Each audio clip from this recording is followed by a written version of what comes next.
Hello and welcome back to the SuperCoach Experience podcast. I'm your host, Brandon Savage, the coach of the Xavier Turbos. Magic round is done and dusted. Everyone's feeling a little dusty, but I feel good for some reason. I'm joined by the man himself, Timmy. A couple of weeks ago, you were ranked, I think it was higher than 20,000th, and now you're into 4,000. Jeez, that's a really, really good effort to make jumps that huge. Yeah, thanks, mate. You're just really sort of setting yourself up for yourself, aren't you? That's nice. I don't know what you're talking about. Civilio Savala's had a big couple of weeks, haven't you, mate? You've done really good. You're 4,000th now. We were sitting here 3 or 4 weeks ago. I don't know what you're doing, but there's a weird tone in there. You're sort of talking to me with like that sort of, you've got a tone of like, what's his name? Buddy Steve Irwin's son. Sort of got that sort of real enthusiasm. Yeah, you've got a... Bob Irwin always sounds like he's trying to impress someone's mother. Yeah, really sweet. And you had a good one. What's going on with the Bob Irwin tone, mate? What's no, this? I'm really proud of you from jumping from, where did I say, 30,000th? You're now 4,000th. We sat here 3 or 4 weeks ago, maybe even 5 weeks ago, and we were sitting here saying, our season's done. Like, if we make it to the top 5,000, we set ourselves the goal of the top 1,500. Okay, I'm getting it now. Yeah. And you've just really taken the balls to the sword. Man, look, if you were worried that you weren't going to get the pats on the back you deserved, I was going to definitely, give you a big pat on the back, and I feel like you're just really being nice to me, so... we can acknowledge your like world record breaking sort of jump. Oh, I don't know what you're talking about. Yeah, it's pretty crazy. What was it? Go on, talk us through it. What'd you score first? It's not all about me. 1588. 1588. Yeah. So 1588, massive week. So you had big jumps this week. Where were you coming from? 6,000 I think last week, 4,000 this week. Yeah, so 2,000. That's a massive jump. Yeah, thanks, mate. Thanks. All right, it's hard to feel, and it's actually hard to feel good all about that while you're having all these big jumps. I'm sorry. Yeah, no, that's fine. I'm trying to roll you up. I'm being silly. No, you've done good, mate. You've done good. I will say before you, pat your own back. No, I don't want to talk about me. No, but what I will say is that you made some bold moves and you were aggressive at points. And I've been getting into golf. Not that you know that I don't have a second sport. Never have had a second sport. It's always rugby league, but golf is my second sport. Just discovered over the last, I think it was Easter weekend. But I was watching I think it was the 2000 Tiger Woods, and I think it was. Could be wrong with Ernie Els. Someone like that was talking about playing against him and saying that playing against Tiger Woods in 2000 was pretty much impossible because he had no fear of making mistakes, and that's the way you play SuperCoach, and I respect that and I like it. And I'm quite the opposite. I worry about every single decision, to like everything, and I'll stress about them for ages. So the fact that you just pulled the trigger on the Gutho 2 weeks ago, went straight to got Teddy in, got Drinky in. You've just made some good trades. You've done well. You have been kissed by having to play Sandon Smith 2 weeks ago because you didn't have a better hooker, like the rest of SuperCoach. Nearly everyone else in SuperCoach had that, but myself and the few other Connor Watson owners out there and. Had to cop that. And then this week, you didn't have a better centre winger to play than Toya, so you got to play Toya. So very lucky, but you have made good decisions to complement those good bits of good luck. And if you make your own luck sometimes, the fact that you've actually got Garrick in your side and I don't, meant that you didn't have Garrick this week and you had to play someone like Toya. So there you go. Not selling Garrick was a good move by you and a shit move by me. So it's sort of come to reward you again in another way. Yeah, I guess I have been a lot more clear-headed with my decisions the last few weeks, and I think that's reflected in my scores. I've seen the opportunity, I've taken it, I haven't second-guessed at all. Whereas at the start of the season, I was so confused. I was like, which direction am I going in? Where are the points coming from? And like as soon as I got that clarity, it just happens for you. You got to pull the decision that you think is the decision. Don't second guess yourself. And you were in a similar predicament on the weekend where you were thinking, do I go the Dylan Lucas play, who is he's really safe? Well, he was always coming into my side I was potentially boosting last week, but I didn't really want to boost out anyone like Jenkins or Egan. I probably should have boosted Yo out. I just wasn't ready to do it yet, and there's a reason. We'll get to that in trades and stuff like that. Yeah. But just not having the kahunas to actually make those big plays can hurt me and stuff. But yeah, Lucas was always on the cards for me, but then faded him late. We'll be picking him up, but ended up going the Sharpie and Pong Dog Millionaire. You went Sharp, you went Ponga. We saw some good signs pre-game Ponga. That news that rib injury was affecting him early on through the week from the Warriors game, I think that scared us off a little bit. I was going to take captaincy off him. I pretty much could have put the captaincy on anyone else in my side and would have been a better option, but I was still very happy with the captain choice. On paper, a lot of the other ones looked really tough to make. Yeah. Even Cleary, there was a bit of Broncos. The Broncos had just, done a job on the Dogs the week prior, and Cleary came off a bit of a lower score the week before. Yeah, a lot of the guns, it was hard to pick. Hines was an early popular sort of VC, wasn't really loopable enough for me, especially with that Sandon Smith there.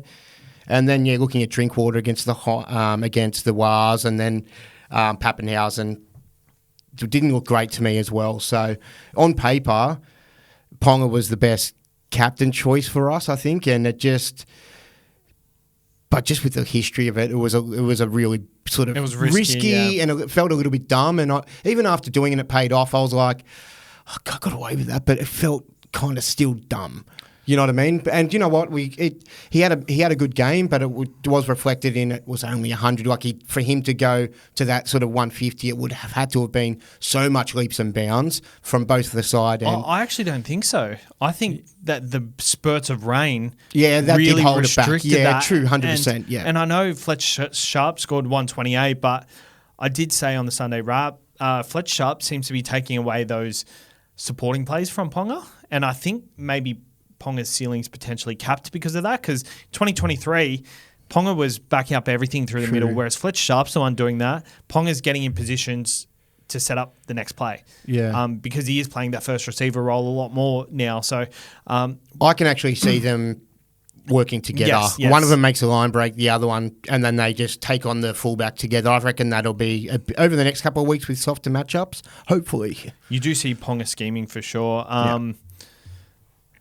So that was our round. That was that. And it was a crazy round. Because I felt like there would be big scores only because it was Magic round. But just on paper, because you couldn't pick a confident captain, you're like, I'm not even confident putting my captain on any of these guys, really. That made me feel like it was held back. But then when you looked around there, there was a lot of cute ones you could go. I was even like, I'm not that confident in Ponga, but I think the Knights actually win well. Margie's been scoring pretty well. Maybe he could be a cheeky one. There was the Carraz. That's the kind of week it Carraz was, right? is playing the Titans. Yeah, well, actually, I had my captaincy on Carraz. I said in the podcast last week. He was my first option, but I quickly changed. It's not like I was always having him. I always flirted with the idea of Ponga, and if I was confident in Ponga, he was going to be the guy. You shifted to Ponga and then sat with that for a while. Yeah. You tried to talk me out of Ponga. You're just like, what's the best that can happen? You're just trying to be a hero, which it was true. But then I came around to the next day. I was like, well, I've just come to the point you did where the same thing. but my reasoning was if I'm going to bring this bloke in, and I'm confident enough to now bring the guy into my side because I think the matchup's that good and he's going to score that good, I should be at least confident enough to go put the captain on him. At least just don't bring him in.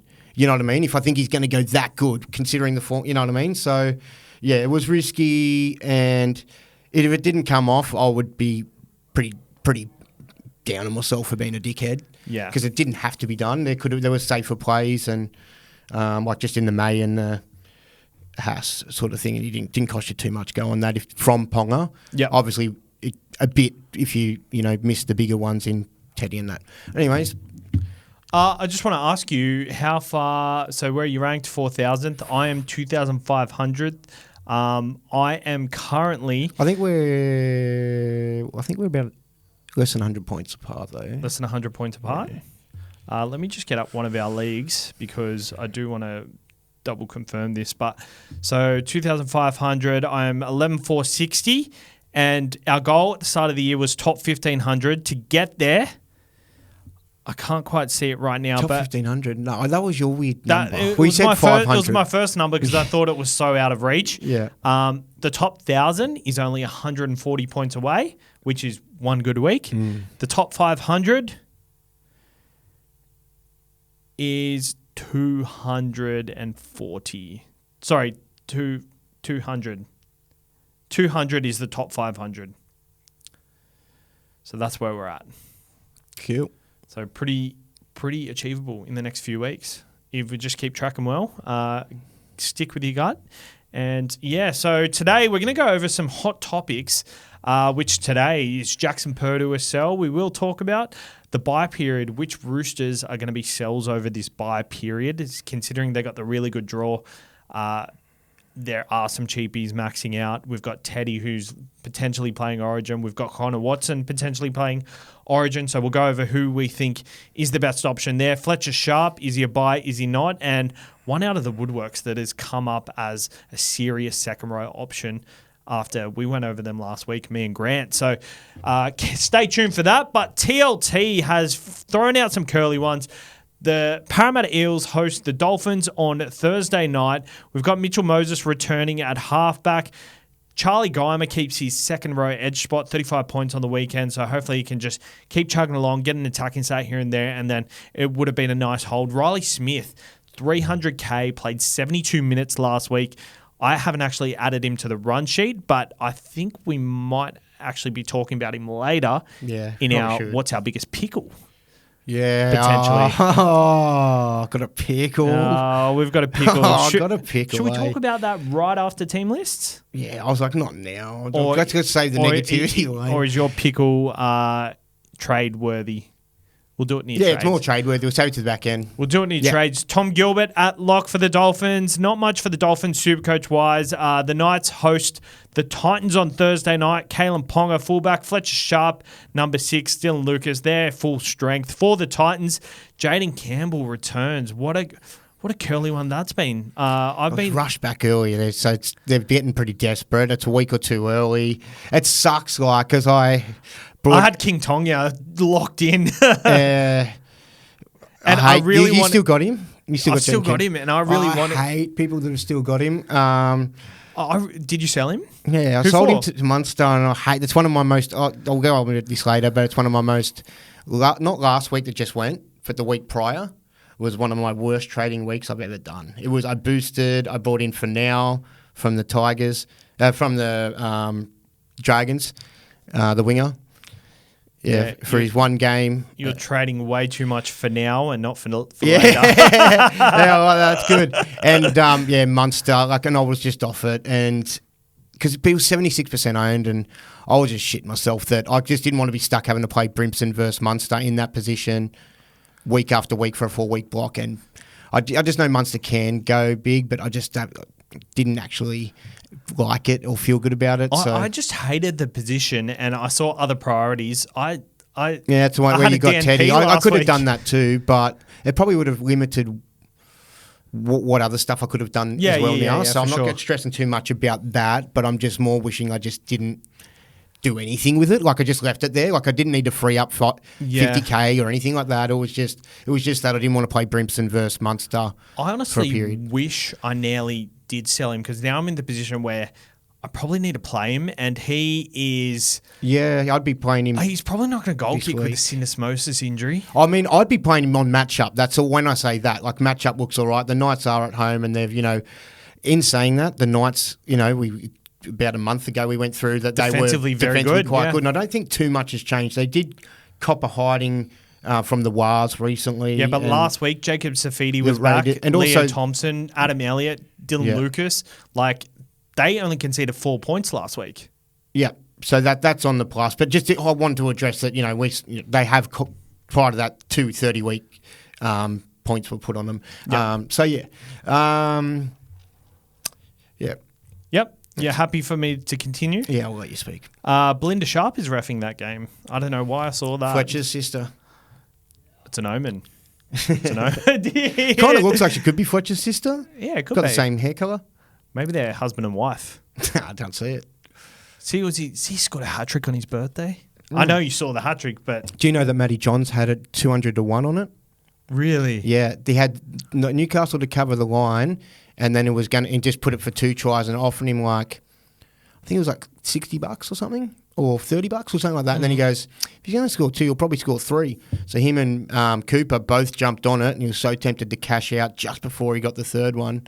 200-1. I wonder how much Matty Johns had on it. I know I'm having a tenner on that probably, or a 5, like a tenner at best, maybe probably a 5 because it's 200-1, you know. I reckon he's probably at least at 100 on it. Like, that's maybe pretty nice. 50 or 100.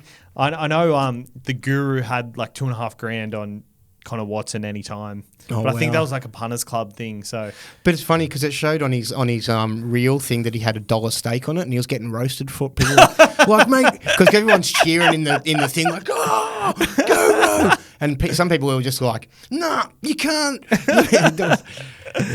all right. 8 o'clock on Friday night, the Rabbitohs host the Broncos, and Latrelli's back at fullback.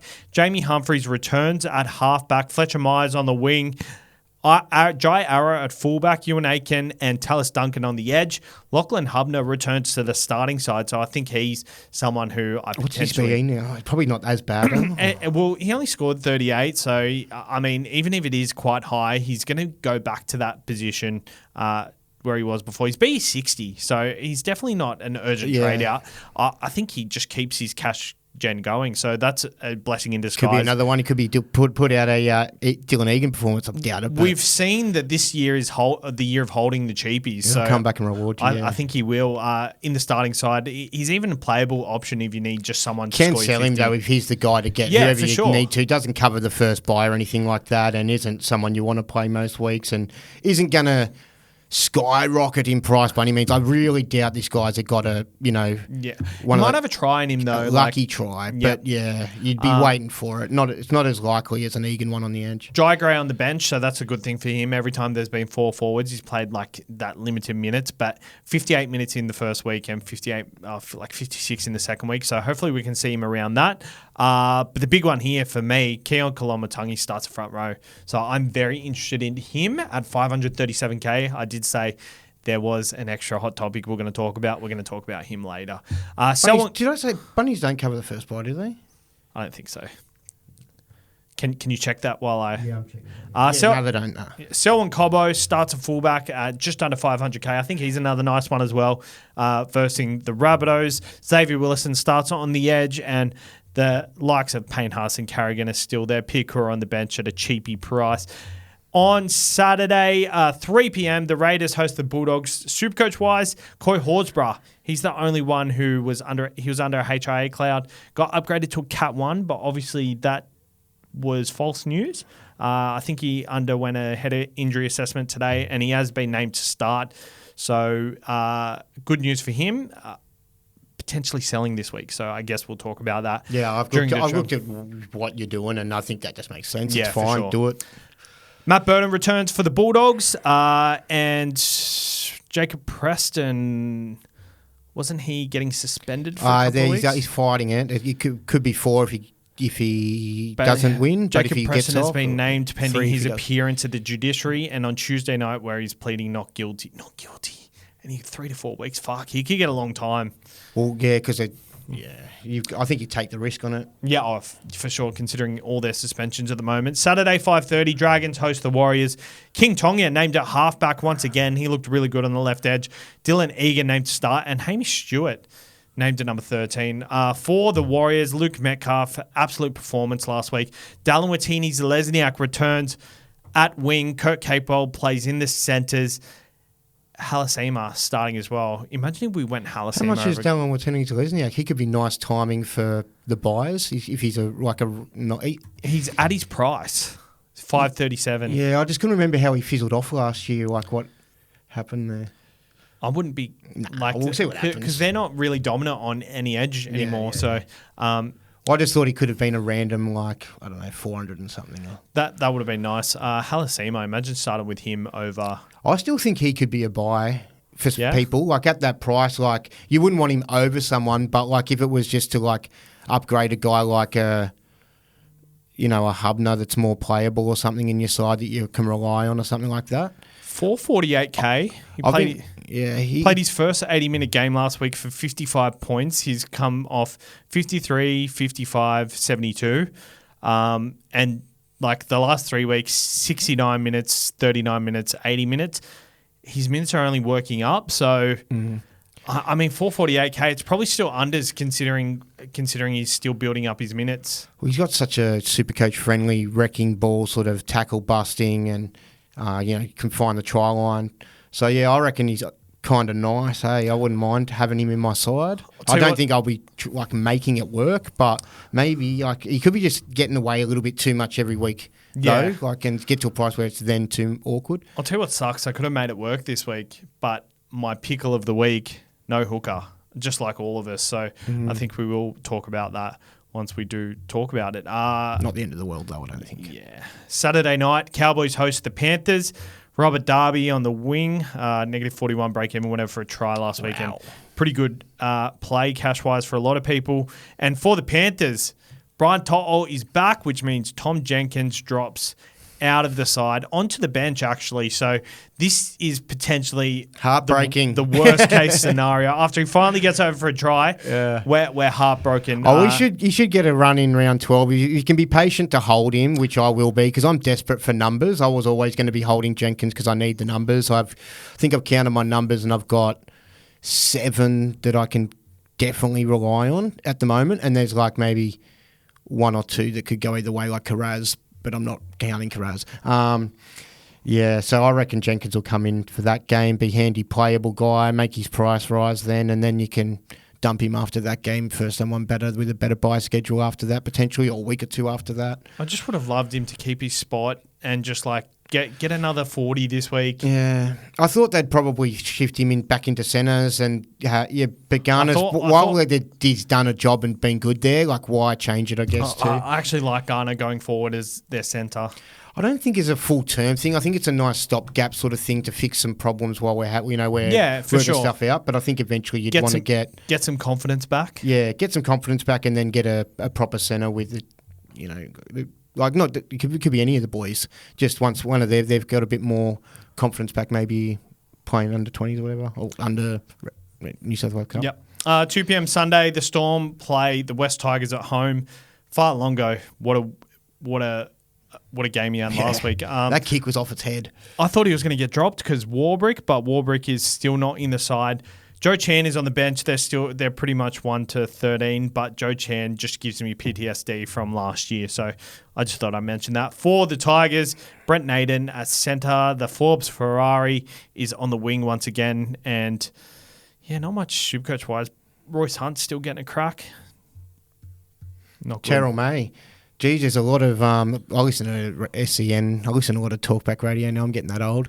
It's my thing. There's a lot of bit of talk of Terrell May potentially not making the starting side, or maybe not even the side. From just general people. Why? Oh, stuff I've even read on. It's just stuff that I'm seeing now. He's too lateral. We don't need 2 Payne Hasses. We need someone and I think Brandy, who was pushing we need Saifidi instead of May starting because he runs straight and hard, and which I don't know. I don't like that call. I'll have 2 Terrell Mays or 2 Payne Hasses in my side any day of the week. I'll have 13 of them if there was 13 of them. They could stick him in the back line. He's got to find a spot somewhere. But for whatever reason, if he didn't, that'd be unfortunate for him, but great for us. Good for Supercoach. I actually kind of... I was doing a podcast with Big Les last week, and he said that one of the things that he thought Terrell May could work on was a bit of leg speed. And I do kind of agree. Impact-wise on a game, he builds up the stats, but I find him effective, Yeah, so do I. When I look at anything he's doing, I'm like, that's all mad. That's great. So do I. But if you look at it in a negative point of view, you could really build up a case for it. But if you look at a positive point of view, big minutes, plays big minutes, he's probably the fittest front rower in the game. Him and Haas are a perfect combination, in my opinion. Yeah, I love him. Whether you play him together or whether you have one replace the other one. No way. I think like that's where the leg speed debate comes into argument, I reckon, because like you've got Terrell May, the offloading ball playing who can step and evade and tackle bus, and you've got the real hard running. Yeah, but he's a beast. Yeah. Haas is that hard running guy. You bring like a Spencer Leniu off the bench for Haas, and then, like a Lindsay Smith off the bench for Terrell May. Yeah. Maybe not that exactly. Well, I don't know. Yeah, I kind of caught the back end of it. And I don't know whether Brendy was saying maybe not even have him in the side, because I did catch he was saying that Lino would be better than.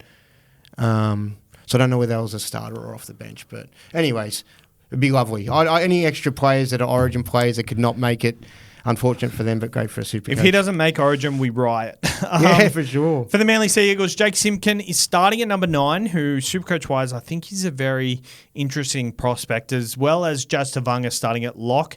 Jake Jabrovic starts in the front row. And for the Sharks, KL back. KL, what a legend. Billy Burns starting on the edge, and Teague Wilton nowhere to be seen. Love KL. Absolutely do a job on Garrick this week for us, mate. Oh, you don't have Garrick, don't you? No, I'm really relying on him, mate. I'm really, he's pretty good defensively. So I'm really hoping he can help me out, because that's part of my pickle. Oh, yeah, well, that is a pickle. Let's kick it off with the topics of the day. Is Jacob Purdue a sell? 638K, 100 break even. Does not play round 13. Plays the Penrith Panthers this week. What are your thoughts on him? It's part of my pickle. Oh, yeah? I kind of can't sell him. Really? Why? Because I want Garrick, but I can't afford him. Yeah, well, we'll talk about that in the trades a bit more, but it's just kind of funny. It's very, very just short, and it's kind of, I don't know. There's ways I could probably sell him, so if I didn't want to lose any cash, if that's what I was worried about. But I just want to make sure, because you're then going a bit ahead to guys that you would be then bringing in later that you're going to bring in now. You know what I mean? Instead of, because I'm getting I wanted to bring Garrick in this week, and then, so just sort of stuffed me around a bit. I'm not as 3 week and 2 week ahead prepared to the guys I really want. I know the guys I really want, but then the extras, I'm not sure of the extras I want to pick up. And that'll depend on who I sort of decide I want. I'm still not sure which of the Origin guys, are you going to be prepared to sell May or Haas or either one of those, That decision the other night was giving me a long night, just thinking about that. Just a lot of things like that. I think it's time to sell him. I think, he's got a great draw out. He doesn't play the first bye. Then they've got a lot of games. They got pretty good coverage over the bye period. They've also got the nice little run of games over Queensland in this period where they don't leave Queensland. The thing is, though, he's been great and he's done his job, you know what I mean? And I think he's still kind of good, but I don't think he's a keeper. He's at 600 and something K. I do think he's going to have some more big scores in him, but there's still plenty of those sort of 50s. He had a try in that too. He's scoring pretty frequently, and if a game where he doesn't, or a couple of them in a row where he doesn't, it could be 30 like the first 2 games he played to start the year. He's not Superman, you know what I mean? He's great, but I'm prepared to let him go. It's just probably I'm going to play him this week, and just because I can't make the trade I want this week, so I think I'll just make one trade potentially, or a second trade to free up cash for next week. But I don't mind him as a play this week against Panthers. They had success. Scored his 121 or 88. Yeah, I think it was about 80-ish or something like that. Against Tago. And then Tago's still there again. I think the Panthers will probably be in a better spot than what they were then, so I'm not expecting big things at all, but I just feel a little bit okay. I'm not super scared of playing him. Yep. I don't feel great about it, but I think it's a good time to sell. I think if... Big break even. You don't sell this week and it's a small one, you kind of force your hand. You have to go the week after. You could potentially lose, at least 50K on him now. If your cat is on heat, then is Purdue to sell. I get the purr because cats purr. It didn't really make sense, did it? I tried. It's good, man. It's good. But in my opinion, so 638K, 100 break even. He has the Penrith Panthers next week, and he doesn't play round round 12, which is the big bye round. So usually handy to every- get some. Yeah, usually every year, like I'd understand if you hold someone like Purdue because he probably can score well in a bye round for you. But for me, plays the Manly Sea Eagles next week, who I honestly don't know what Sea Eagles shows up. He's gonna play at home, which is nice. But for me, these new players that come onto the scene, I find when they hit the scene really hard, really early, that they've got to prove themselves. Well, not only that, but because of this, teams don't have video on these players. And coming through the grades, he was a half coming through, so there would have been such limited video on him playing centre. He played a couple games last year, but didn't really have a breakout game. Now they know his jinx, his moves. He's had like 2 or 3 breakout games leading up to that, and I think like even he scored a try 2 weeks ago, scored 64, had a line break. Last week, he's 47 with a try without a line break. I think they're just slowly starting to figure him out, and they're going to start to learn his cues and read them a lot better. Whereas, like someone like Toya on the weekend hadn't really had that breakout game. So when he has that breakout game, it's just like that's the game plan, and that's what they're going to target. And teams aren't ready for that. Whereas someone like Purdue, the really good teams are going to start to figure them out. And on top of that, you're foregoing someone like a Jacob Carraz who can really get that monster score that if you don't have them in your side, it's going to ruin you. So I know he scored 121 earlier in the season, but for me, I think these gun players are way more likely to do so, and we've got so many of them. You know, you can put Lucas in second row if you really in your centre wing if you really want to. You've got Garrick, Carraz, Herbie Farnworth, Lucas, Fletcher Sharp. There is enough centre wings to fill the spot. If you're filling that with a Purdue and holding on to them for too long, you're missing out on a bulk amount of points, in my opinion. Well, especially when there's other guys that you might want to sort of hold on to for a little bit, like depending on how much longer people want to hold on to a Tamale or how much longer they want to hold on to a Jenkins or, stuff like that as well. And I think with Purdue too, like he is quite young, and when you compare him to Toya, they're both great players, but I feel like Toya's got more tricks up his sleeve, like, and he's kind of harder to handle. Purdue's, like, when I first watched him in the first couple of games, I'm like, I don't know what his thing is. When I watch him, he's a swerver. He's got a mad swerve, and he's got that speed as well, you know what I mean? He can quickly put speed on the outside guy, but, I don't sort of... it's not something I feel like I'm going to be that scared against having people in their side too. I kind of see that as now a little bit of a possible weakness if you don't have that play, but you've got, you know, a Carraz versus them that they don't have, or a Marsh, or whoever one of those big gums it is. I'd rather play any of them against him more weeks than not, depending on matchups, obviously. Another thing to consider is too, over the Origin period, Dearden might be out and affected a bit with Origin, so he's a quarter what helps feed him as well. Drinkwater obviously can still probably give him a bit of ball and help him out there and create maybe a bit of space for him. But, just something to think about. I'm happy to let him go, but will probably be... might find a way to sell him if I am worried about the price drop, but I'm probably going to lean just to hold and pick up Garrick week after. For me, I kind of foresaw this. I sold him last week, and I knew this issue was going to come up because the big score that he had a couple of weeks ago drops out of his average, 121. And he scored 64 last week, 47 the week just gone. I knew I was able to bank 100K by going him to Ponga. And for me, that's a no-brainer. And it allowed me to go up to Nikora from Thomas Kahn. So I just think for me, that was a no-brainer for me. You know, if you don't have Garrick, it's a 70K trade-off. If you don't have Farnworth, it's only 100K. If you don't have Carraz, it's only 100K. If you don't have Lucas, it's only 50K. If you don't have Fletcher Sharp, it's 10K. Depends how you feel about a player like this too. Like, there could be people listening to this going, these guys are talking about selling Purdue. Like, I think he's mad and I'm keeping him. Like, if that's the way you feel about him, then hold on to him. Like, I think he's a great footy player too, and I think he's great for SuperCoach, but I don't think he's elite at that stage yet, and he's kind of creeping into elite price tag now. So, that's where I'm at with it, just feeling feeling happy to part my ways. And one of my things this year was just going into it not getting emotionally attached to players. And it can be hard to not get emotionally attached to some of these cheapies that have made so much money for you. And Tamale's one for me who I think Tamale looks brilliant, and I'll be very scared not to have him. But he's getting to that price very soon where I think he's really nice. Does he play round 12? He plays round 12 too. So So that's why he's potentially a better... Well, because he hasn't also... His price isn't up where it is because of a massive monster score as well. He's creeping... Yeah, he's consistently putting on that 60s, 70 to 80. Yeah. He's got a lot of tackle busts in him.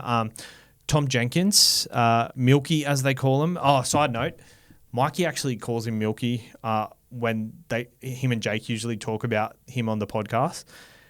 And it just reminded me of a big thing I hate when people call NRL players their nicknames that the locker room calls them. Oh, right. Yeah. Like Croker Toots or something like that. Yeah, or like Nathan Cleary Nat. Yeah, Nat. That's a bit of a weird one. I think that's a nice nickname. There's also Tito. I actually don't mind. Did you see the interview? Yeah, I call him Tito, though. That's how I first knew his name. Yeah, that's fair. Because they called him Tito, and I was like, who is this guy? And no, we always like Tito Taruva. So I thought it was his first name to start with. That's fair. I think them sort of nicknames are different, but like Milky is such a personal nickname. It's kind of like if you get introduced to someone as that name, and then that's how you call them that name. That's how I got introduced to Tito. Not personally, but... That's how I found out who he was, because I heard, this Tito Taruva guy. So that's how it stuck for me. You know, my nickname used to be Gobstopper. Ooh. And like blowjobs. Yeah. Because my nickname, my initials are BJS. Yeah, right. So Gobstopper was my nickname for a long time. But did you see that video on Taruva on Instagram? Where it was, yes, sir. Yes, sir. These are the big dogs. Follow me on Insta. I honestly wasn't the biggest fan of Taruva because I just thought like with that Instagram post and stuff. Yeah. I'm his biggest fan now. Just like I like his core. Yeah. Well, he created that. And the energy within the Tigers right now. Panthers have cores too, bro. Why didn't you call for the Panther? So Purdue, I think he's a sell. No round 12. So, over the bye period, which Roosters are sells? I think the main reason I want to put this in here, there's three guys, Sandon Smith, Connor Watson, and James Tedesco. The number one at the moment, I'd say, would be Watson because he's guaranteed to play Origin. I don't think in any way, shape, or form he could not be the 14. Or if they're not going to make him 14, he's probably the best hooker at the moment too. Yeah, 100%. So if you know what I mean, he's got to be in the side. Yeah. So and just he's going. I think it's like 3 games he's going to miss over the 10-week period, including 3 games he's going to play. He play. Yeah, sorry. Yeah, that's what I meant to say. Yeah. So he's got the bye this week. So probably. And then he'll play next week, and then he'll miss round 12. And then I'm pretty sure he misses round 13 because they have a bye in round 13. No, they've got the bye in round 14, the standalone bye by themselves. But he might not back up potentially. Right. So, but that's one of the games you're counting as a maximum that he could play. Yeah, so that's 2 out of 10. So that's that he could play that, but he's backing up. Probably will. I think 100% a sell if you know who to go to. But they could go with Docker Clay for a game there if he's had a real dig, So, yeah, for me, I'm definitely selling him. It's just a matter of whether it's this week or I wait a week. So I'm not sure. Like, I don't know whether I want to go to Riley Smith that we will talk about later to free up cash and just because the position's a bit whack, or whether I will just go to another maybe gun. Like, the thing is there are some options there, I think. I kind of like Cam McInnes. Yeah, I don't mind him. Like, if he didn't have that 90 there, for that one try, I know for the 50-50, he probably wouldn't do it, We talked about him a couple of weeks ago. Puts his price up a little bit, which helps. Yeah, me and Hads talked about him a couple of weeks ago, and I looked at his scores, and I think they were just like 55s, 60s. Like, it just wasn't... Like, I think it's fine for the hooking position for now, but... Not too many 60s. I think they're more on the 55. Yeah, for sure. But not much lower than a 48 or something like. It was really consistent, yeah. But is it worth that? But, like, in the position, if you've got no one, like, it's better than no one playing. Whereas before, when we're looking at it, it's like, do you upgrade a Mamazelos who's only scoring 15 Riley Smith points made, less? In 80 minutes last week. It's his first game he's actually showed a little bit, like, SuperCoach-wise, points-wise. It's his first 50. 50 points, all in tackles, pretty much. Tackles. Yeah. He he strikes me as the kind of guy who will get a couple of attacking stats, but with like Yongi, The Moses, forwards Mitchell seem Moses, like they're not the guys to crash over. Yeah, He lacks those but guys. It will happen naturally, Yeah. especially maybe over the bye period. Opportunity, line break, he gets the dummy half. You get someone else that gets a dummy half after a line break, though.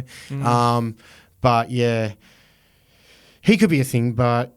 Yeah, I think Watson's a definite sell. Like he's someone I just love having him. Like he's just been really handy, and just because you can put him at second row, but I just can't stash him for that long. It's just the amount of money he's worth.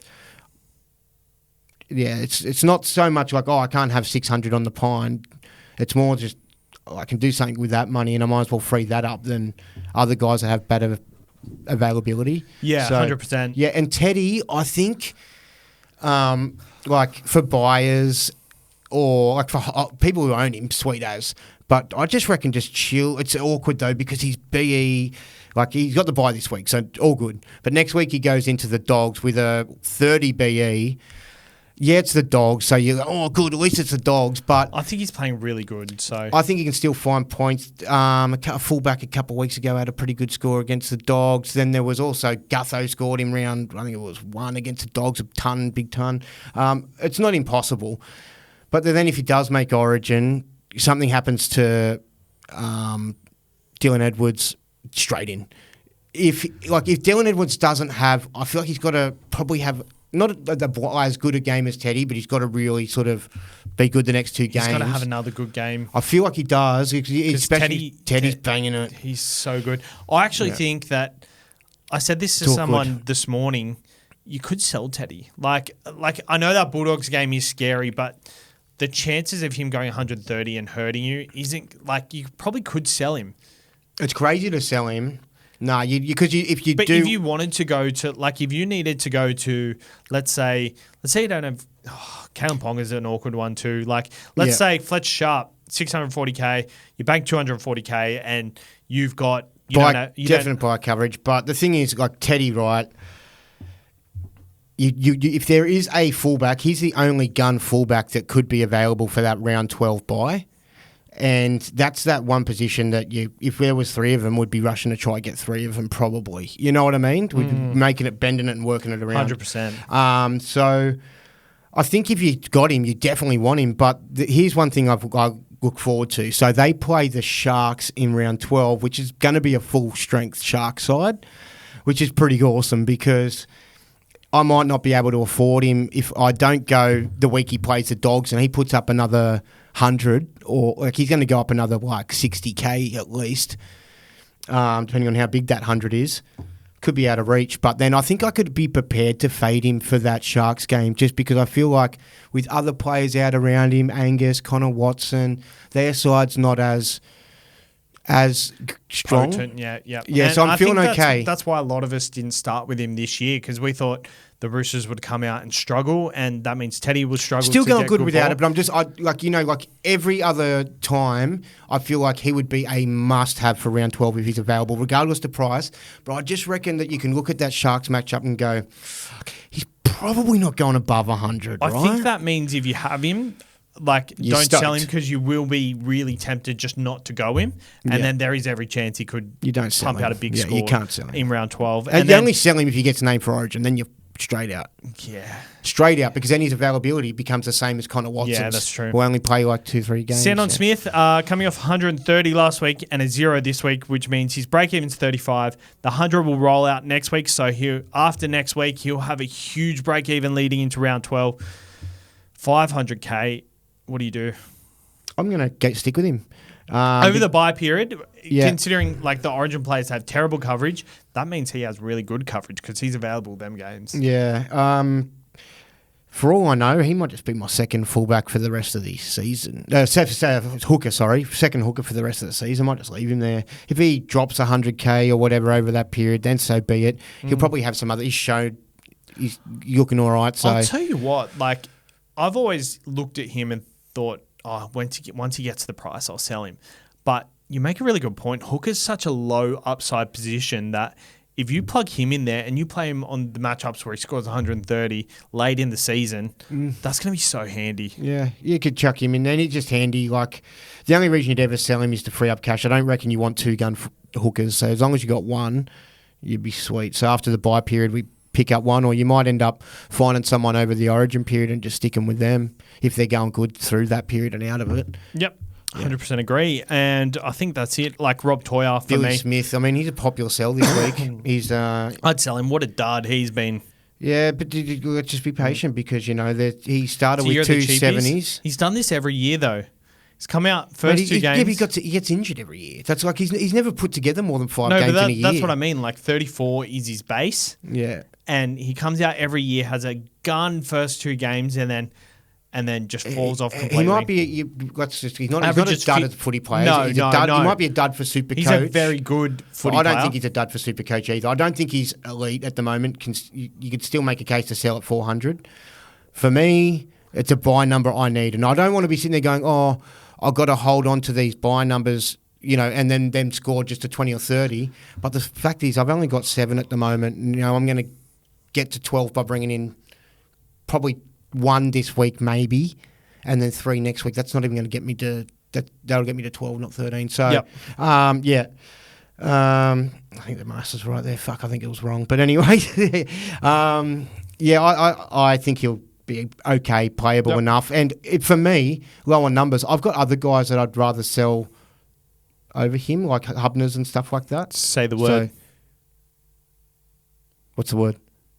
Got bigger fish to fry. That's like Bart Simpson. Say the line. Say the line. Yeah. Rob Toyer, I think negative 32 break even, coming off 148, 476k. There's no way you sell him. I think unlike Purdue, he's only getting started and like he's a bit older, and I think Rob Toyer.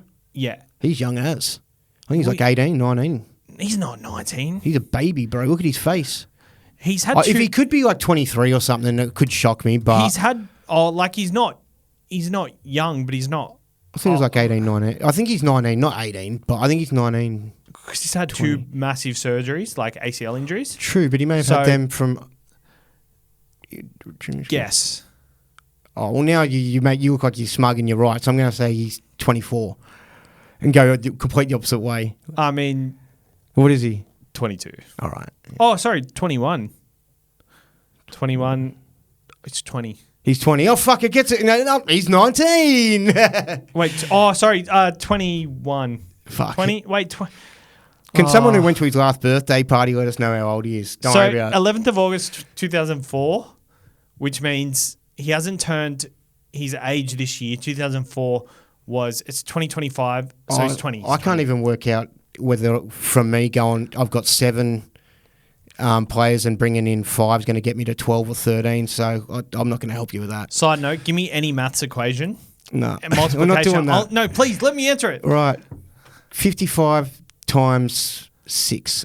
55 times 6, that's 330. Oh, I can't tell you whether you're right. But let's play on. This is and who cares about math equations?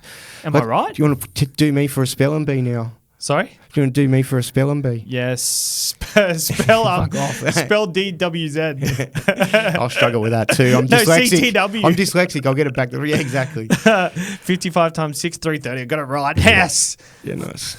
I'll be here for more maths equations. Okay, next hot topic. I'm sorry. That was the biggest numbers I could say. You're lucky I didn't have any bigger numbers I could say. I'm sorry we're derailed. I had a really good afternoon. I worked near home and I went home. Shout out to Carl McGrath. If you want to get your tax done this year by someone trusted, get Carl to do your tax return. He'll legally maximize your tax refund.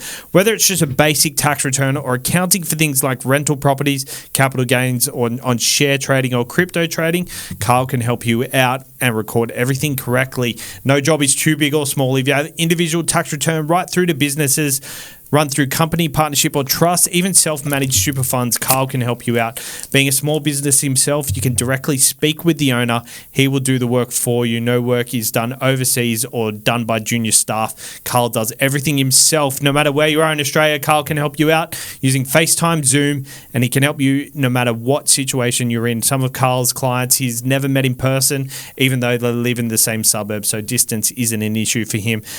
Being small, all his overheads will go straight onto the clients. If you need a basic tax return, Carl can do it for $110. But for more complicated stuff, he'll sort you out with price. Just mention the show when you do call him. Give him a call on 0401 044 839 or head over to his Facebook page, which is in the link in the description. It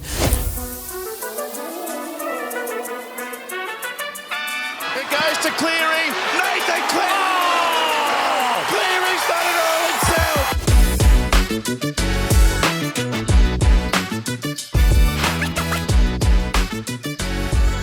himself. Home before I came here and had a shower. Oh, yeah, I always get changed in the car on the way here. Yeah. Had a cheeky wank as well. Why did I say that? I felt like Wise had such a good afternoon. I was thinking it, but I wasn't going to say it. Yeah, good on you. Okay, Fletcher Sharpe talking about being horny. Fletcher Sharpe, I'm sure you were horny on Saturday afternoon. Yeah, big time.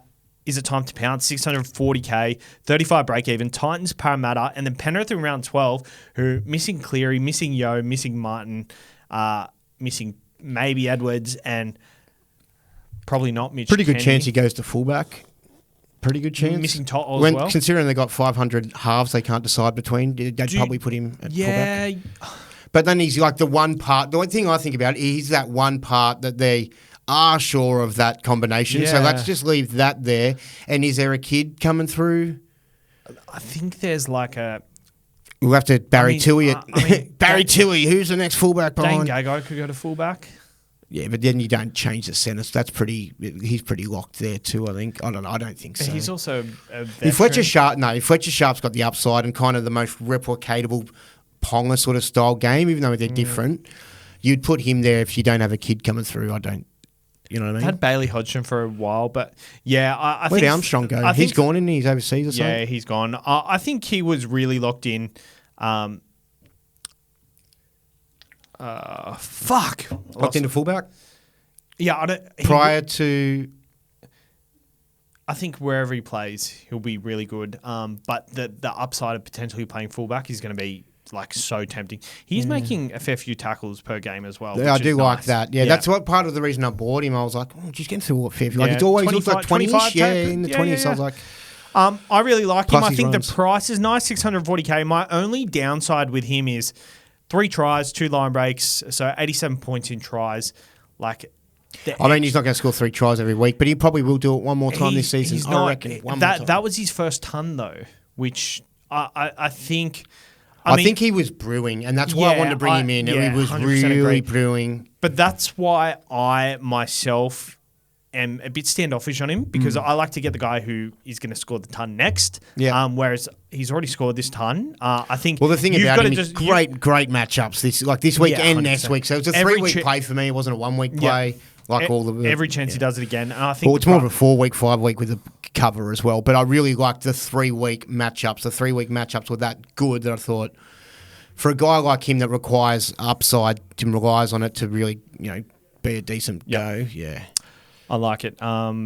Potential vice captain. Still a good buy this week. Still as well. a good buy. Kalamatangi, 537K, average of 73.7 in the middle last year.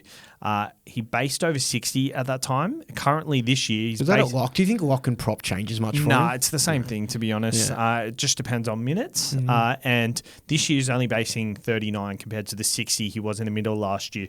I like him in the middle. I like the price at 537K.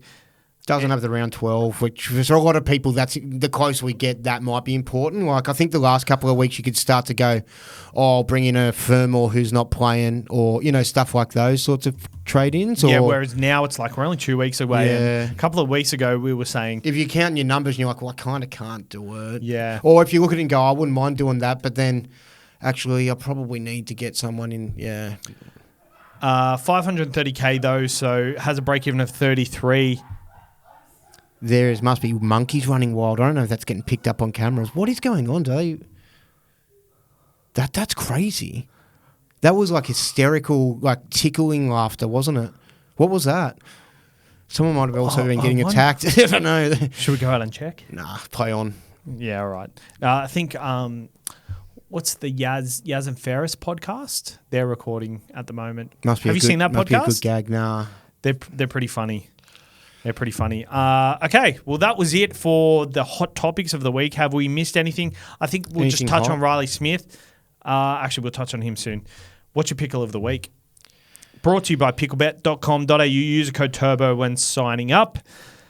Gamble responsibly. Yeah, pickle of the week is I didn't know when I was going to be prepared to sell Yo or some of these other Origin players, and the idea for me was hold on to them as long as I can and dump them just before round 12, like on round 12 if I'm prepared to sell them. Purely just because so many years in the past, whoever the guy I sell is that's an Origin player kills it the week or two before, and it's been like Val Holmes in the past. So yeah, for me, wasn't really doing the maths on prepared to sell him this week, but now with the BE of 108 for Yo, it's not just about the BE and losing cash. I've decided he's definitely not a keeper for me. He's not. There's zero upside there. He had that one nice one, round one, where he scored the try. He has had an 85 outside of that where he had a try assist. There's a couple of 70s littered in there, but there's a 41, a 56, a 48 and a 47, and just watching him is just agonisingly painful for me for SuperCoach. Like, because I'm not watching anything else. I'm just watching him, and like, please do something. Just do an offload or run it this time. Don't pass it. And I'm just really stressed watching it. So I just don't want to watch it anymore. So I'm just going to pass him on. If he goes and be consistent, good luck to him. And happy for him. But yeah, I'm going to move him to Lucas. But my pickle is I'd love to just be able to do 2 trades this week of Yo to Lucas and Purdue to Garrick, but I'm a hamburger short. You're actually a hamburger short, are short you? change. Oh, it's I don't know, 1,200 or something like that. Yeah, so expensive hamburgers, but yeah, I think for me, because I can't make that work, I'm not that scared about Garrick this week. He was never a trade in for me this week. He was a trade in for me next week. He's got I think it's the Cowboys next week. Yep. And I was like, that's the matchup I have to bring him back for. So, and he's got Eero this week. But I was at the point where I was like, no, Timmy, no. You don't just sit there and wait for the nice matchup and go, oh, he's got a BE of 90. Maybe let's see if he just gets a 60 and we can get him to lose 20k, because it doesn't matter who he plays, because he played the Raiders one week. They copped, an injury to the centers, and then he just went nuts. 4 tries. Yeah, and it could be anything. Like, it could be Kale Eero. Euro. Don't want to jinx your Eero, but Yeah. he's on his second game back from his hammy, 10%. He could pull his hammy. They don't have the cover there as well. Garrick lights up another 150 and just absolutely haunts me. So I was like, let's make it work, but I can't make it work. So that's when the boost, I've got to now boost, comes into play. If I wanted to, but I don't know that it's boost worthy for me to feel like I need Garrick this week. So I'm gun shy on that. If I was going to do that, it'd probably be Riley Smith. But then I'm a bit like, once you've brought Riley Smith in, you've got Riley Smith now. If in next week or the week after, it's like, oh, geez, how good's this bloke now? Look, as a potential better play keeper, plug him in. You know what I mean? It's not that much more expensive. I haven't addressed it and assessed it hard enough, so I don't feel comfortable with that. King Tongia, I could free up some cash there, bring him in, but I don't want to go a week early on nothing no more. I did that for now, and I'm never going a week early on a cheapie ever again.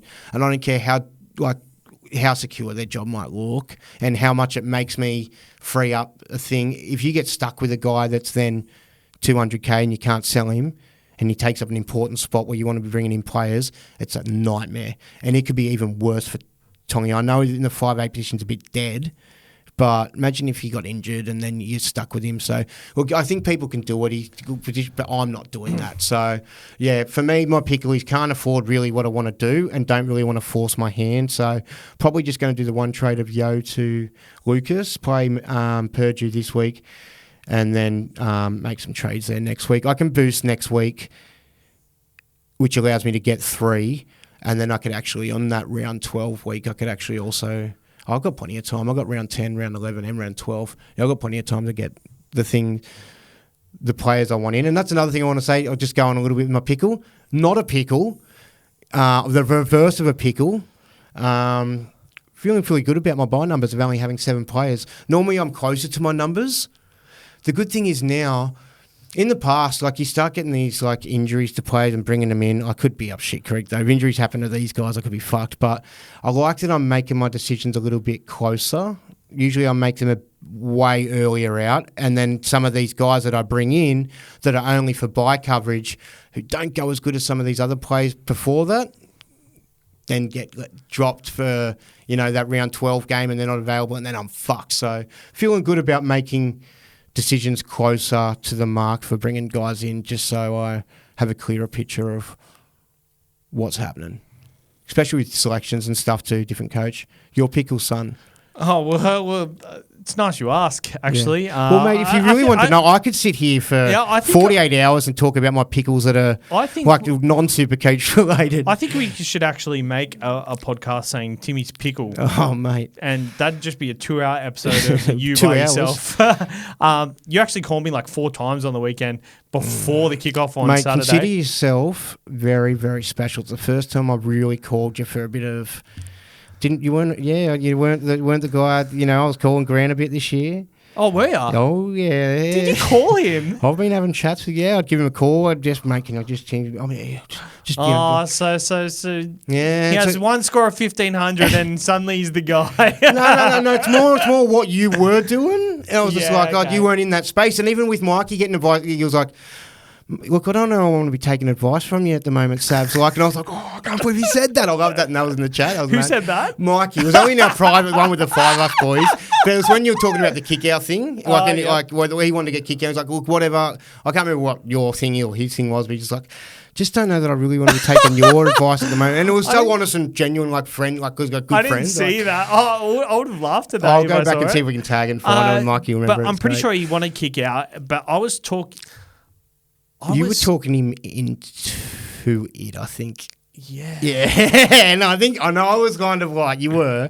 And I was telling him I like to Hudson, because I'm when my friends are really like sold on something, I like to tell them the positives because I know they're feeling that way, and that's why they're sometimes that's all they need to hear is anyone else go, yeah, it's a good thing. Well, but actually, if you haven't done the same thought and consideration that they've put into it, you know what I mean? Yeah, that's true. But you can be fucking them sometimes by going, yeah, that's a good thing to do. Yeah, that's true. So be honest with your friends. That's the moral of the story here. Also, look, I really thought about it enough. Mikey actually called me on the weekend because of Ponga, because he was going Ponga, and he was really stuck on this decision, and he was actually making got the hot hand now. Everyone's calling you. Yeah, he was making a more balls to the wall play where he was going Pappy to Ponga to create cash to go to.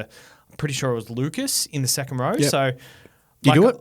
Yeah, he did. And then he called me again when the injury happened, and I'm just like Ponga, he's had this rib injury, but like all these other players have injuries that we don't know about. You're just a bit scared about it now. Like he's still playing. My thought for that is when I was in my most negative place of that trade and my most glass half full, I was just like, this guy's not been getting it done, been putting out 30s, and now he's taken on a rib injury, and I want to buy him.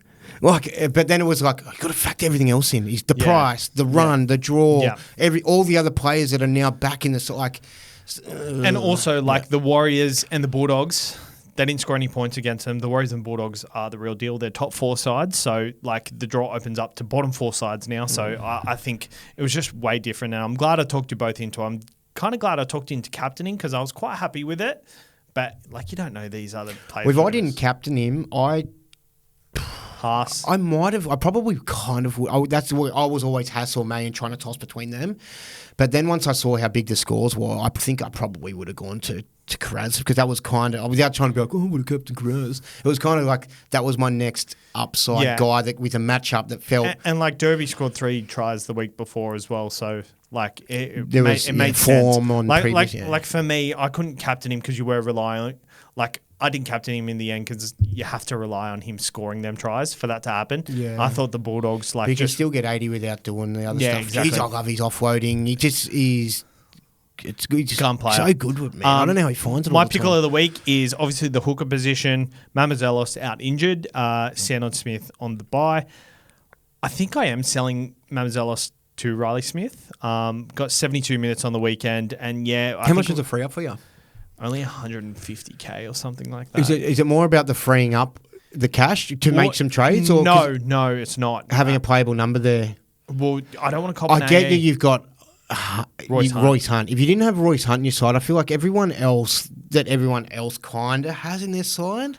But I did that. Like, they're good for like 30. If you cop your AE each week, right? Yeah. If you've only got that issue there, you cop your AE. Yep. And it drops out.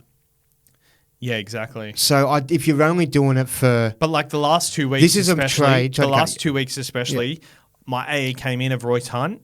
Harodi dropped out. So I got the AE. If I didn't have the AE, I would have scored more. Last week, San on Smith with the 0. Yeah. If I looped and my AE come in, I would have had to cop a 13 of Royce Hunt. So I'm yeah. just like, this 18th man, it's been really good and like sacrificing... It feels like you can sacrifice the position, but it you might be seems better like to just sell Royce Hunt. But it doesn't free me up the cash to get Lucas. Yeah, fair enough. If that's what you need. My other avenue was... You sure it doesn't? How much is he? He'll be like 230 or 40? 220. My other avenue was Jaden Campbell, but he's named this week, so like there's no way I want to do that. I can do like a... Maybe you do, though. I mean, coming back from the hammy, the team aren't going too crash hot. Maybe he's not kicking goals. You know what I can do? Horsburgh... Doesn't play the first bye. Horsburgh's under this injury cloud. I could go him to Billy Burns. You're back on the Billy Burns. He's on the Billies again. I could go to a 1 or 2 week play and then I can go Harodi to Lucas. The week after or this week? No, this week. Find something else than Billy Burns. He's a cheeky pleasure of yours, isn't he? Find something else. Can you go? Actually, you know what? Halasima. Oh. Similar price? Or nah? Probably a bit less. You know what? Halasima's like, I don't know how much Billy is. Oh, you know what? How much is Billy? I can't get Jake Simpkin. Jake Simpkin or Jazz Tavanga is someone I'd be really interested in. Jazz Tavanga, 341. I'm 17K short. Phoenix Crossland, 250. I reckon you could just leave that there for at least, like, it's 1 week, bro. Mate, because the thing is, once you do, that's what I said. Once you decide, you've kind of locked into that for a bit. Yeah, so I think for me this week, it's like whatever. Like, it's fine. It's fine. I'm not threatened of anyone else's hooker. Yeah, you have a hooker that comes on and if he scores if he goes great, that's good for you. Who? You know what I mean? Riley Smith, like I was I think I put you onto him. Like I suggested him to you early in the week. Yeah, you did. So I'm not trying to say I'm like, don't do it, but I just feel it's awkward because his BE's lowish. It's like 12, so just gets away a little bit more and more. Yeah. Scores a 30-40, he's not going up much. But I think the thing with me, he played 72 minutes on the weekend after playing low minutes like he has weeks prior. played 80 before. He has gone close to 80 before though, I believe. Are you sure? Yeah, I'm pretty sure he has, man. I'm pretty sure he's been playing Yes. pretty. He played like... Let's bring him up. Yeah, I honestly don't know what else I can do, to be honest, because I'm pretty happy with my side. And like, if I did them trades this week, I probably would have held trades next week. Well, could you even get to a point where you just kind of like, just don't bring Lucas in this week? I know he's BE 70. I did think of that, to be He's honest. BE 70, like... You don't have to force Yeah, it. Like, I if just you're feel scoring like- well, everything else, maybe you just go, if I can make better trades next week, you know what I mean, then maybe you do that. And then you've banked 2 safe trades, like... So it could just flirt with that too. But yeah, Riley Smith, let's have a look at his minutes that he has had recently. Oh, he's had 60, so the weeks before, he's had 72 minutes in round 9. On the weekend, yeah. Round 7, he played 80 minutes for a 37. Right. The week prior, it was a 61-minute game for a 30. So chuck him on for an extra 20 minutes. He's probably not doing that extra, you know what I mean? That much more points in there anyway. The 65, round 5 played 65 minutes for 36. So, and even the first 2 games, he played 50 and 55. There was only 2 games in round 3 and round 4 where he dropped to 33 sort of minute games. Mm-hmm. So looking at that, he's one of those guys though that you could just bring in and you alone will single-handedly, turn him into a 70-point averaging player for everyone else that owns him or decides to bring him in. I can't You've even got do that the touch of him. I can't even do the Billy Burns and Hiroti one. So I guess I'll tinker with that. What are your trades this week? Let's go to your trades. Yeah, so I said them before. Probably just going to be Yo to Lucas because I can't afford doing Purdue to thingy. If I really felt like I had to do Garrick, then I'd need to free up cash in a third trade. Don't really want to force a boost. I think it'll become way more handy when there's actually genuinely 3 players I want or 2 players I want, like right now. Like I could almost pass on both of them myself this week. So I think I'll just get the one. My conundrum is just the BEs. I don't really want to be losing too much more cash off any of these guys as well. So, I'm prepared to go.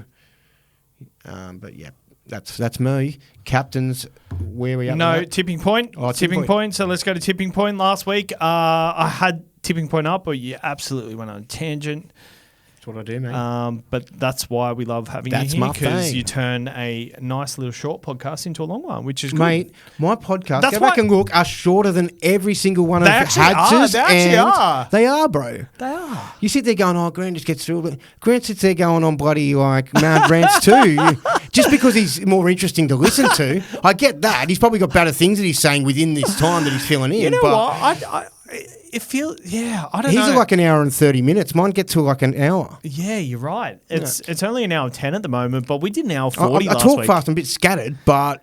I'll tell you what it is. You go around in circles to get to the point you're trying to. Yeah, like, that's you what I paint said a to picture. Grant. You paint a picture. I always ask to Grant sometimes, can you summarise my thoughts? To Grant or AI? To Grant. Grant is AI. I feel cheated on, to be honest, that you've called him during the season instead of me. Yeah, it's just kind of, you know, it is what it is. It is what Yeah, it my is. side, like if you look You've at got to keep the right people in your corners throughout the season, but you've got to sort of push something out sometimes as well and go, this cunt's got some fucked energy right now. He's got some fucking whacked ideas. You know what I mean? Yeah, you saw my You're back side. in. You're back in the corner, Yeah, bro. you saw my side at the start of the season. So different to what it is now. Like I was doing the wrong things early on. So fair play there. Tipping point: Fletcher Sharp, King Tonga, Kalen Ponga, Kaloma Tungi, and Purdue. Fair. Yeah. Last week I got up over Grant. Kale Iro, I put under 70. He ended up on 69 and then updated to 71. Ooh. So that I've never had that before. I did Bo Fermor above 62, scored 100. Jacob Kiraz, I did above 92, 152. Robert Derby, I did under 35. Robert Derby scored a try. And send-offs, I went under 0.5, and Grant went over. There was no send-offs over the weekend. So that's where we're at. The score is also, now... can you not put my face to like the losing score versus you? It sucks. You get Hads on when we've now got the wins back up, and then Hads gets to have his face there sitting there 5-4 versus Savs. You know what like I should do? I should get a graphic where all of you are collectively. Yeah, because I'm sick of looking like a loser to everyone. Like, anytime you can put you with a bigger score next to me, you love it. And it's not genuine, so fuck it off. I think you've been the one who has pipped me every single round close, I this think year. you have beat me once. Yeah, but you've definitely got the wood over me. Yeah. I think what I've got to do is I'm going to do the cheeseburger challenge soon. I think we're very even now, so I think we've got to figure out a punishment very soon. Look, I thought about that I think it was the shower, and was like, we can't be putting punishments on mid-season or no, it's got to be like post-season. now while it's like still in the balance. Because remember last year we kind of. I mean, the Kafusi haircut was amazing. Oh, it was a nightmare. But I think we've got to do something. Considering I had a job interview like the day after I got it done, no. which I didn't even know I was going to have a job interview. It was just kind of like, hey, do you want to come for a job interview? I'm like, yeah, sweet. Do I do the Kafusi if I lose? Yes. yes, you do. There's a few Kafusis getting around the Magic Round to have a look at seeing some of the photos, which is great to see. Tino's barber. Oh, is that he does them all, does he? Yeah, Tino was there cutting hair. Oh, nice. And like shaving people's heads, the top. Right. We will think of a punishment. We'll consult the boys. Whether it's, I mean, what the Cast Patrol did last year was, I think it was, had to eat as many nuggets. Like this guy ended up eating 150 nuggets. It's on SuperCoaches and their Instagram. It's pinned on their top. It got a lot of views. Or go to the footy and start a Mexican wave like they did on the weekend. Did you see that? Yeah, I thought that was just a random that they were catching. I didn't know it was one of their friends that was having a go of it. I thought they just... Did you also see at Magic Round the guy yelling out on the field, "Hey, Ricky, yeah. Salmon's a weak gut dog." Well, it's a week got a dog cup this weekend, so we might get a little bit more of that. Yeah, for sure. I'm actually going to put money on him to score. Salmon. Yeah. I like it. Yeah. Like, I feel like it's going to be a weird, awkward price, like a fun price, not awkward. It'll be like chuck $10 on it. It could be fun. I like it. Tipping point. Fletch Sharp, let's start at 60 versus the Titans. Yep, I'll go over 60 and go 65. Go over 65, go 70.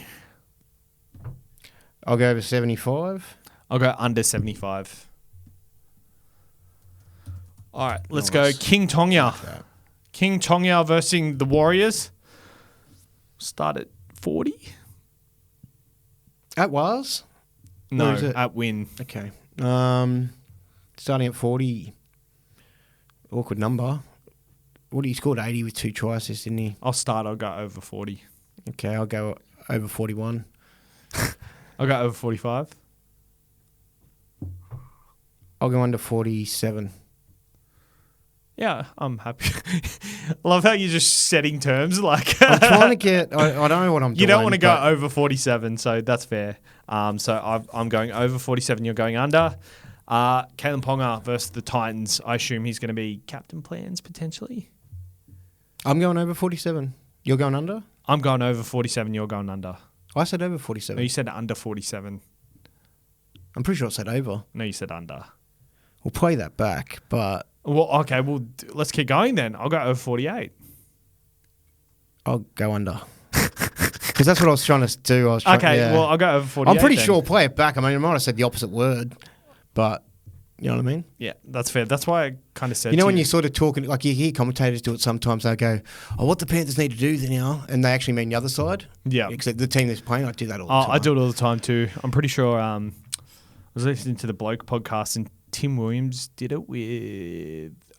I hate when I listen back and hear myself doing it because I'm like, for people who don't realise. Because I said one, I was watching back one of ours the other week and I said something about, it was like, I think it was Newcastle and whoever they were playing. I'm like, the Titans and whoever they were playing. And I'm like, and they're coming last. And I meant the team they were playing. Like, it just gets, anyways, but fucking, these are the things that keep me up at night. I did it not the other week, but like I kept calling Gordon Chan Kum Tong Jordan Chan Kum Tong. Yeah. I didn't realize I was saying it at the Michael time, Jordan and I'm like, people are going to think I'm an idiot for not knowing his name. But I did that in the preseason. Get that on big games, mate. 70. I'll go over. I'll go over 80. I'll go over 80. I'll go over 82. I'll go over 86. I'll go over 87. I'll go over 89. McDonald Jones. I'll go over 93.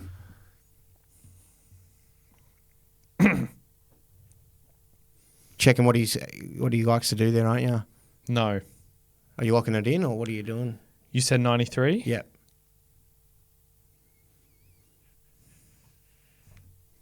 Do you want me to do a puppet show or something while we're waiting? I'll go under. For the viewers? The audio listeners can just sit there and I'll wait. go under 93. I think we made this mistake a lot. Why? I'm keeping that trick I just did under my sleeve until we finish. Okay. Keon Kolomotangi against the Broncos playing in the middle. It's a boring one, isn't it? Yeah, but you're setting it, mate. If you want to do it, we can... I'll go over 55. I'll go over 65. Go over 67. Keep going. Over 67. You got anything else? I'll go over 68. I'll go over 69. I'll go under 70 and it'll be 70. Okay, so I'll go... under 69. Under 70. Yeah, I'll go over 70. Okay, cool. And Jackson Purdue against the Penrith Panthers. I'll go under 35. I'll take over. And do you want me to reveal the trick I just did just then? Yeah. Magicians should never reveal their tricks, but... I looked at the weather. Oh, you looked at the weather. Fuck. Shit. 40% chance of rain on Friday, mate. I hate that. What's millimeters? Grams. Meters. Millimeters.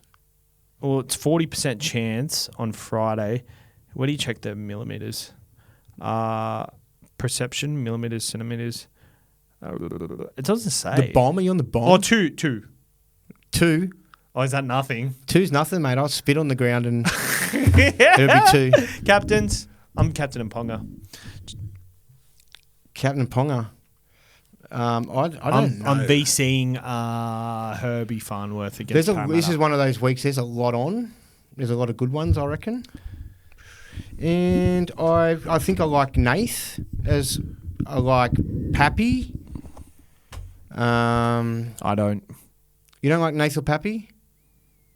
I like Pappy this week. I really like the Storm, and I was a bit shitty about the fact that I needed the Storm players to go good to sort of catch me up to your score at the back end of the week. You didn't have Katoa, Munster, or Pappy.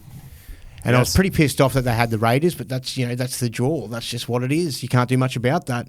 But I'm pretty stoked they got the Tigers, and I give the Tigers a lot of respect. But it is at Amy, and that loss, Storm have lost a few games here and there, right? And it's always a Storm after a loss, but that was a different loss.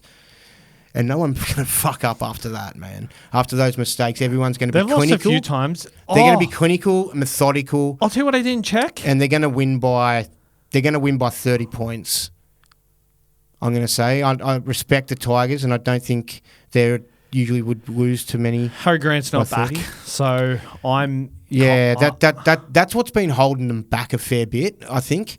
Just his creativity and keeps the defences guessing, and just a little bit of better service. Everything all adds up. It is at Amy Park, and I feel like every time they play at Amy on a Sunday on a good track, it's just like the points galore. Oh, I'm probably going to. Yeah, I might be if I can make it work. It's late in the week. It's going to be hard. It'll just depend on who I can drop out and who for VCs. I'd love to do a late vice captain on Nico into late captain Nathan into captain Pappy. That's pretty sweet. But outside of that, I think there's some nice ones in that Newcastle one. Obviously, is very, very, very nice. Yeah, there's other good matchups, but I don't necessarily have guns in that side. So there's some awkward ones too, like the gritty games between the Raiders and the Dogs, gritty game between Manly and Cronulla, you'd think. Wales and Dragons could be gritty too. I reckon that one's going to be real close.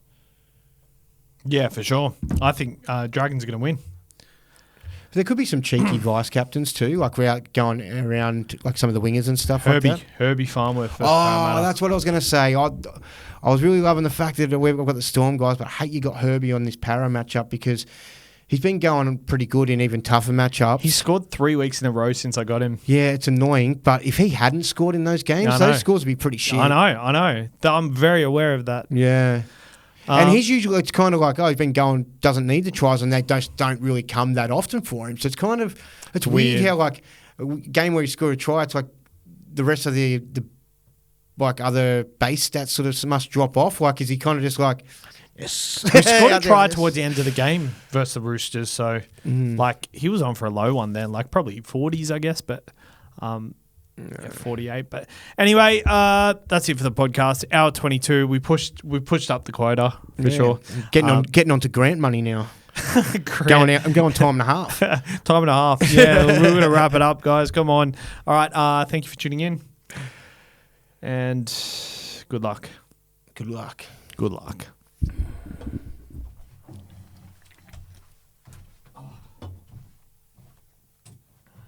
That was good. Yeah. Good fun.